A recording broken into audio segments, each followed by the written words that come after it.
வருத்தத்துக்குரியது, கண்டனத்துக்குரியது. அது குறித்து உடனடியாக 3 தமிழ்நாடு அமைச்சர்களை உடனே அந்த இடத்துக்கு உடனடியாக விரைந்து அனுப்பியவர் மாண்புமிகு தமிழ்நாடு முதலமைச்சர் அவர்கள். உடனடியாக உரிய நடவடிக்கைகளை மேற்கொண்டு அங்கே தேவையான வைத்திய உதவிகள், அதே போல அவர்கள் உயிரை காப்பாற்றுவதற்காக உயர் சிகிச்சை போன்ற நடவடிக்கைகள் எல்லாம் அமைச்சர்களுடைய பரிந்துரையின் அடிப்படையிலே உடனடியாக மேற்கொண்டவர் மாண்புமிகு தமிழ்நாடு முதலமைச்சர் ஆவார்கள். அது மட்டுமல்லாமல் ஓய்வு பெற்ற நீதிபதி கோகுல்தாஸ் தலைமையிலே ஒரு விசாரணை கமிஷனும் இன்றைக்கு அமைக்கப்பட்டு அந்த நீதியரசருடைய விசாரணை குழு விசாரித்துக் கொண்டிருக்கின்றது.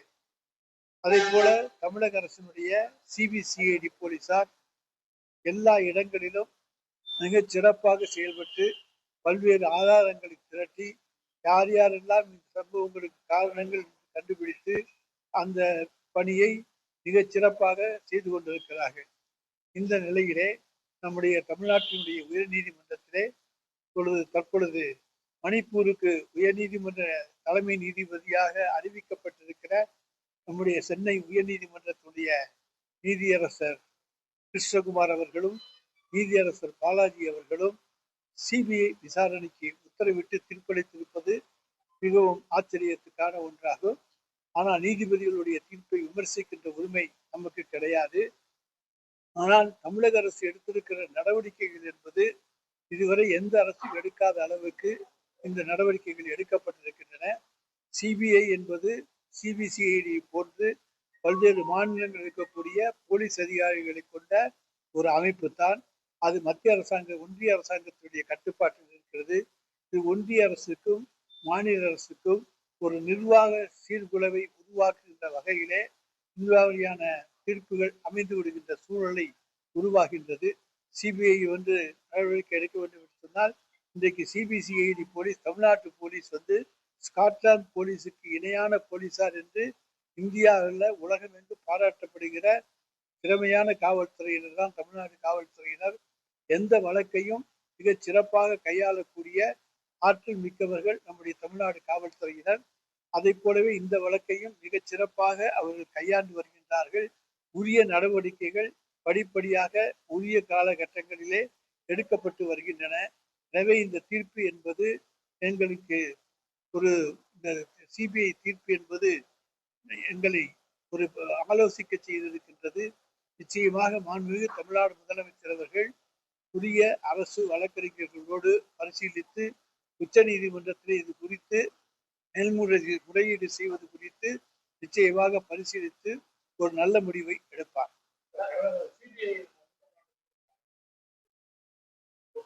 என்ன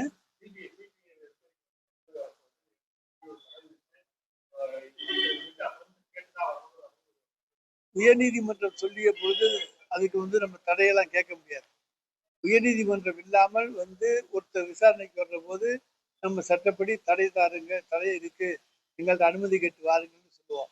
இப்போ அவங்க உயர்நீதிமன்றத்துடைய தீர்ப்பை காண்பித்து விட்டு வருகிற பொழுது அது தடுத்தால் அது கண்டம் கோர்ட் ஆகிவிடும். எனவே நாங்கள் அதற்குள்ளே போக விரும்பவில்லை. நாங்கள் திறமையாக செயல்பட்டு இருக்கிறோம் என்பதைத்தான் சொல்லுகிறோம்.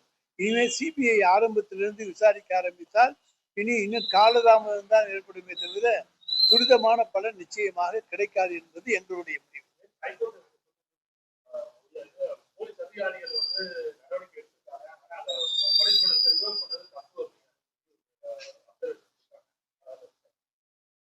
எந்த பனிஷ்மெண்ட் ரிவோக் பண்ண தப்புங்கிறாங்க? அதாவது ஒருத்தர் காலங்காலத்துக்கு நம்ம பனிஷ்மெண்ட்லேயே வச்சுக்க முடியாது. ஒரு 6 மாத காலத்துக்கு அவங்கள பனிஷ்மெண்ட்ல வச்சுக்கலாம். அதுக்கப்புறம் அவங்களுக்கு நான் சென்சிட்டிவ் போஸ்ட் அது மாதிரி வேலைகள் கொடுக்க முடியுமே தவிர ஒருத்தரை தொடர்ந்து நம்ம பனிஷ்மெண்ட்லேயே வச்சுக்கிட்டு இருக்கோம் அப்படி என்று சொன்னா அவங்கள வேலையை விட்டு நீக்க வேண்டியதுதான். அந்த வேலையை நீக்கிறது உரிய விசாரணை அமைப்புகள் மூலமாக விசாரணை நடத்தித்தான் நீக்க முடியுமே தவிர எடுத்த உடனே நிறுத்திட்டு இதே நீதிமன்றம் அவர்களை வேலையை விட்டு நீங்கள் நீக்கியது தவறு என்று சொல்லக்கூடிய வாய்ப்பும் உண்டு. எனவே எல்லாவற்றுக்கும் நீதிமன்றம் இருக்கிறது. எனவே உரிய நடவடிக்கைகளை அவர்கள் உடனடியாக நடவடிக்கை எடுக்கப்பட்டு அதிகாரிகள் மாற்றப்பட்டார்கள், சஸ்பெண்ட் செய்யப்பட்டார்கள். அதற்கு பிறகு ஒரு குறிப்பிட்ட காலத்துக்கு பிறகு அவர்களுக்கு நான் சென்சிட்டிவ் போஸ்ட் கொடுத்துத்தான் ஆக வேண்டும். அப்படித்தான் எல்லா துறையிலும் பழக்கம். ஒன்றிய அரசிலும் அதுதான் வழக்கம். எல்லா மாநிலங்களிலும் அதுதான் வழக்கம்.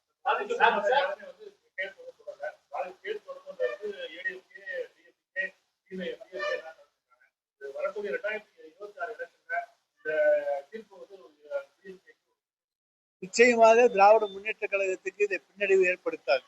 அந்த பகுதியில் இருக்கக்கூடிய மக்கள் நாங்கள் உரிய நடவடிக்கை எடுத்திருக்கிறோம் என்பதிலே திருப்தியாக இருக்கிறார்கள். அரசியல் காழ்ப்புணர்ச்சியோடு தான் சில அரசியல் கட்சிகள் வழக்குகளை தொடர்ந்திருக்கின்றனவே தவிர வேறு எந்த காரணமும் கிடையாது. எனவே எங்களுக்கு பொறுத்த வரைக்கும் 2026 தேர்தலுக்கு இது எந்த விதமான பின்னடைவையும் தராது.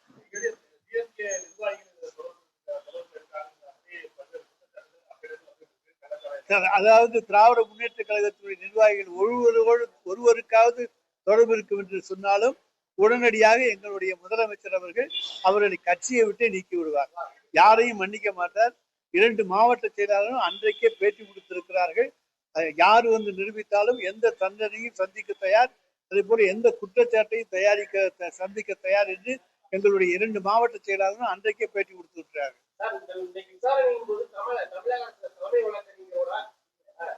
செயல்பாடுகள் எல்லாம்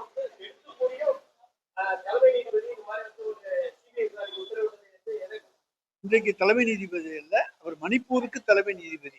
தமிழ்நாட்டுக்கு அவர் இன்றைக்கு நீதிபதி தான். அவரை நேற்றைய 2 தினங்களுக்கு முன்னர் மணிப்பூருக்கு தலைமை நீதிபரசராக ஒன்றிய அரசு அறிவித்திருக்கிறதை தவிர இன்றைக்கு அவர் தமிழகத்தினுடைய உயர் நீதிமன்ற நீதிபதி தான்.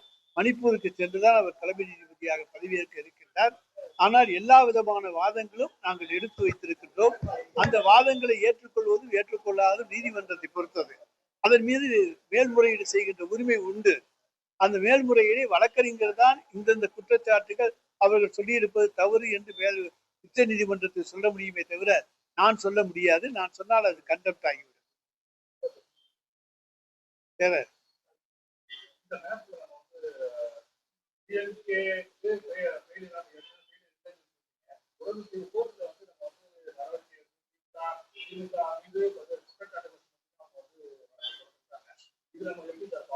இல்லைங்க, சிபிசிஐடி விசாரணை நடந்துகிட்டு இருக்கு. ஆனா அவங்க சிபிஐ விசாரணை வேணும்னு கேட்டு வாங்கியிருக்காங்க. நாங்க என்ன சொல்றோம், சிபிசிஐடி ப்ராப்பரா விசாரிச்சிருக்கிறதை உயர் நீதிமன்றத்தை சொல்லியிருக்கோம். எத்தனையோ உயர் நீதிமன்றத்துடைய தீர்ப்புகள் உச்ச நீதிமன்றத்தில் மாற்றப்பட்டு இருக்கின்றன. எனவே இந்த தீர்ப்புகள் மாற்றப்படக்கூடிய தீர்ப்புகள் தான் உச்ச நீதிமன்றத்தில் சரியான முறையிலே வாதங்களை நாங்கள் எடுத்து வைத்து நிச்சயமாக வெற்றி பெறக்கூடிய வாய்ப்பு எங்களுக்கு உண்டு. சிபிசிஐடியுடைய விசாரணை சரி என்று எங்களால் நிரூபிக்க முடியும். அதற்கான ஆதாரங்கள் எங்களிடத்தில் இருக்கின்றன. மேல்முறையீடு போவது பற்றி மாண்புமிகு தமிழ்நாடு முதலமைச்சர் அவர்கள் முடிவு செய்வார்கள். மேல்முறையீடுக்கு செல்வது என்று அவர் முடிவு செய்தால் அதற்குத்தான பதில் தான் இது. அதாவது தமிழ்நாடு முதலமைச்சர் அவர்கள் அரசு வழக்கறிஞர்களோடு கலந்து ஆலோசித்து மேல்முறையீடு செய்வது குறித்து முடிவு செய்து அறிவிப்பார்கள்.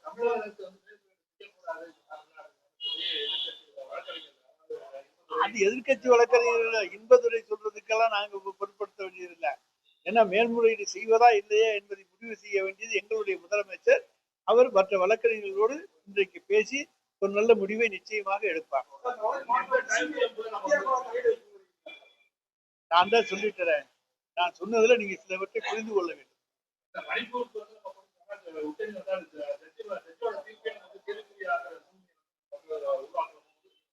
எது இல்லைங்க, அவரை பத்தி சொல்ற போது சொன்னேன். இன்றைக்கு இங்க இருக்கிறாரு, அவர் வந்து மணிப்பூருக்கு தலைமை நீதிபதியாக பதவி உயர்வில் செல்கிறார் என்று சொல்லியிருக்கிறதே தவிர வேறு அவர் வந்து நேர்மையான நீதிபதி, எனக்கு மிகவும் வேண்டியவர், நல்ல தீர்ப்புகளை தரக்கூடியவர், இடையிலே தமிழ்நாட்டினுடைய நீதியரசர் உயர் நீதிமன்ற நீதிபதியினுடைய பொறுப்பு நீதிபதியாக சிறப்பாக பணியாற்றியவர், பல நீதிமன்றங்களை திறந்தவர். அவர் மீது எந்த குற்றச்சாட்டையும் நான் சுமத்தவில்லை.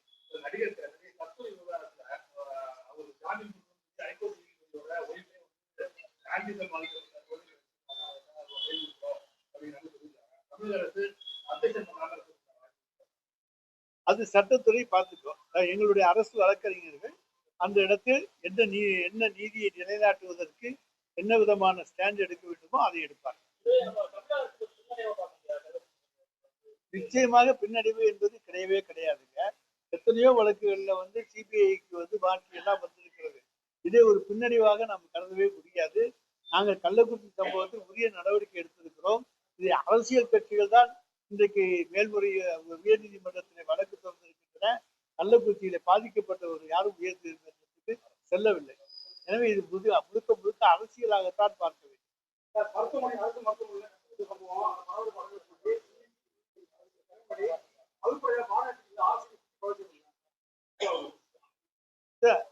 இது போன்ற சிலருடைய நடவடிக்கைகளுக்கு நாங்கள் பொறுப்பாக முடியாது. அவர்களை காப்பாற்றுவதற்குரிய நடவடிக்கைகள் தான் எடுப்போம். ஏன்னா அந்த பையன் வந்து என்ன செய்ய போறான், என்ன செய்யறாங்கிறதெல்லாம் நம்ம யோசித்து முடிவெடுத்து நடத்த முடியாது. அது என்ன என்பதை கல்வித்துறை ஆராய்ந்து முடிவுகளை அறிவிக்கும்.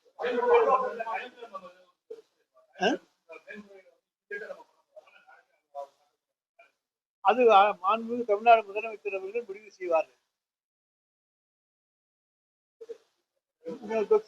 கேட்கலையே. அதாவது 2 தினங்களுக்கு முன்னால் நம்முடைய தமிழ்நாடு அண்ட் புதுச்சேரி வழக்கறிஞர் சங்கம் சென்னையில வந்து ஒரு கூட்டம் நடத்தினாங்க. இந்த 3 சட்டங்களை எதிர்த்து அவர்கள் கூட்டம் நடத்தினார். அந்த 3 சட்டங்களும் தேவையில்லை என்பது தமிழக அரசினுடைய நிலைப்பாடு. அதை நாங்கள் கடிதங்கள் மூலமாக தெரிவித்திருக்கின்றோம். என்ன நீட் தேர்வு வந்து நீட் சட்டம் ஒன்றிய அரசினுடைய சட்டம் தான். அந்த சட்டம் தேவையில்லை, அதற்கு தமிழ்நாட்டுக்கு விதிவிலக்கு தாருங்கள் என்று சட்டமன்றத்திலேயே தீர்மானம் நிறைவேற்றி அனுப்பியிருக்கிறோம். எனவே ஒன்றிய அரசினுடைய சட்டத்தை அப்படியே ஏற்றுக்கொள்ள வேண்டும் என்கின்ற அர்த்தம் கிடையாது. ஆனால் அதற்கு போய் அந்த மாநாட்டில் கலந்து கொண்டதற்காக திரு வி.பி. துரைசாமி அவர்கள் சட்டத்துறை அமைச்சரை கவர்னர் வந்து உடனடியாக பதவி நீக்கம் செய்ய வேண்டும் என்று சொல்லியிருக்கிறார். அப்படி செய்ய வேண்டும் என்று சொன்னால் எவ்வளவோ சம்பவங்கள் இருக்கின்றன. நாங்கள் நீட்டுக்கு எதிராக சட்டமன்றத்திலேயே தீர்மானம் கொண்டு வந்து விதிவிலக்கு கேட்டிருக்கிறோம். சட்டமன்றத்தையே கலைக்க முடியுமா? அதுபோல பல்வேறு சட்டங்களை குறித்து பேசுவதற்கு விதிவிலக்குகள் உண்டு. அதாவது இந்த சட்டம் வந்து தேவையில்லை. 3 சட்டங்களை எதிர்த்து போராட்டங்களையும் நடத்தி இருக்கிறோம், தீர்மானங்கள் போட்டிருக்கிறோம். அதுபோல ஒன்றிய அரசு கொண்டு வருகிற பல சட்டங்களை எதிர்த்து பல மாநிலங்களில் போராட்டம் நடத்தி இருக்கிறது. ஒன்றிய பாஜக அரசு எதிர்த்து இன்றைக்கு மணிப்பூர் பாஜக அரசு இன்றைக்கு போராட்டம் நடத்தி கொண்டிருக்கிறது, கண்டனம் தெரிவிக்கிறது. அப்படியெல்லாம் சூழ்நிலை இருக்கின்ற பொழுது ஒன்றிய அரசை கண்டிக்க கூடாது, அது கொண்டு வந்தது தவறு என்று சொல்லக்கூடாது என்று சொல்லுகிற உரிமை வேறு யாருக்கும் கிடையாது. சுதந்திர நாட்டுல எல்லா மனிதர்களுக்கும் உண்டு.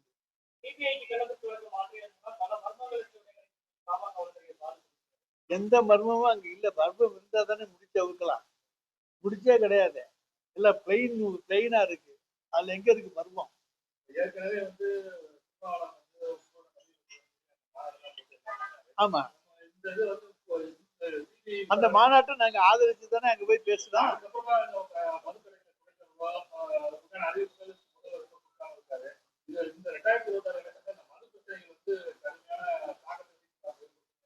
கிடையவே கிடையாது. 2016 தேர்தல்ல நாங்கள் வந்தால் பூரண மதுவிலக்கை கொண்டு வருவோம் என்று சொல்லித்தான் அந்த தேர்தல் அறிக்கையிலே சொன்னோம். எல்லா மதுக்கடைகளையும் ஆட்சிக்கு வந்தவுடன் ஒரே கையெழுத்தில் அடுத்த நாளே கலைஞர் அவர்கள் மதுக்கடைகளை மூடுவார் என்று சொன்னார். என்னாச்சு? அதனால வந்து மதுக்கடைகள் இருப்பது இல்லாது என்பது அங்கே இருக்கக்கூடிய பொதுமக்களுடைய கருத்தை பொறுத்ததுதான். என்ன வேணும் என்று சொல்லி ஒரு சிலர், வேண்டாம் என்று சொல்லி ஒரு சிலர், 2 பக்கமும் இருக்கிறார்கள். இருவரையுமே திருப்திப்படுத்தணும். அதே நேரத்தில் இங்க வந்து மட்டும் கொண்டு வர முடியாது. அதுதான் எங்களுடைய நிலைப்பாடு. நாங்கள் மதுவிலக்கு கொண்டு வருவதற்கு தயார். எங்களுடைய முதலமைச்சருக்கு மதுவிலை வருமானம் வேண்டியதில்லை. மதுவிலக்கு வேண்டும். அதில் நாங்கள் வந்து மதுவை ஒழிக்க வேண்டும். அதுல எல்லாம் எங்க முதலமைச்சருக்கு எந்த விதமான இதுவும் கிடையாது. ஆனா நாங்க வந்து இங்க மதுவிலக்கை ஒழிச்சு கொண்டு வந்துட்டோம்னா உடனே இங்க இருக்காரு பாண்டிச்சேரிக்கு, கேரளாவுக்கு, பெங்களூருக்கு, இப்படி ஆந்திராவுக்கு, இப்படி பழஞ்சலோடிக்கு போய் குடிக்க ஆரம்பிச்சிருக்காங்க. தவிர யாராவது கட்டுப்பட்டு இருக்காங்களா? அதே நேரத்துல இன்னும் சொல்ல போனா கள்ளச்சாராய சாவுகள் பெருகுது. இந்த மாதிரி சம்பவங்கள் இருக்கு. எனவே இந்தியா முழுவதும் பூரண மதுவிலக்கு வந்தால்தான் மதுவிலக்கு சாத்தியம். அதுதான் இப்போதைய நிலைப்பாடு.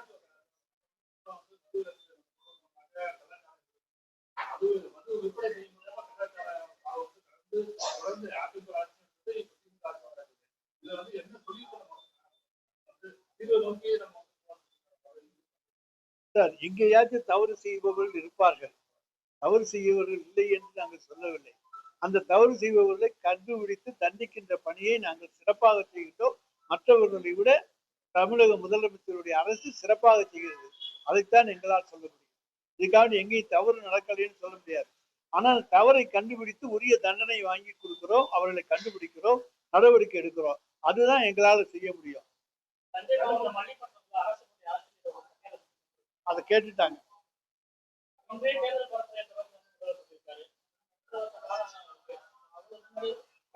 இதுவே தேர்தல் பரப்புரை தான்.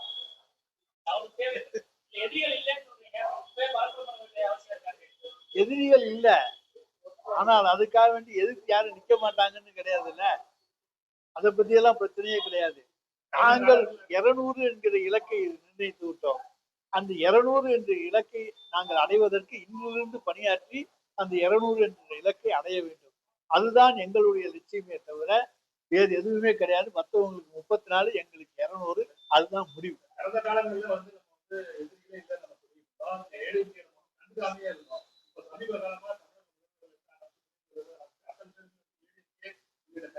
சரி, இன்னைக்கு அதிமுக இருக்குங்கிறீங்களா? இன்னைக்கு அதிமுக இருக்குங்கிறீங்களா? ஆனா ஏங்க நீங்க சுக்கு நூறா போய்கிட்டு இருக்கு, அதை போய் இருக்குன்னே சொல்லிட்டு இருக்கீங்க.